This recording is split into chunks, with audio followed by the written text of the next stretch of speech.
ये गाय बाजार से वाह, गुलाब काऊ के पेड़ों कितनी को खरीद साइकिल चला लाती रही है है। वेल और अपने डन घर काऊ के के सामने लिए। गुलाब के पेड़ को लगा देती है। बिल्कुल सही कर रही फिर है। गाय रोज गुलाब के पेड़ पर पानी डालती है।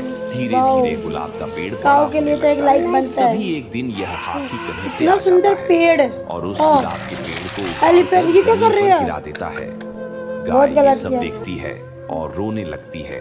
फिर गाय गुस्से एक में लाइक हाथी के करिए, पास आती सब्सक्राइबर है। करिए काऊ के लेकिन लिए। हाथी ताकतवर होने के कारण गाय को उठाकर हाय जमीन हाय। पर पटक देता है। बहुत फिर गलत गाय किया पुलिस काऊ। को फोन लगा देती है। पुलिस आती है और गाय बिल्कुल पुलिस सही किया वालों को पुलिस। पूरी बात बताती है।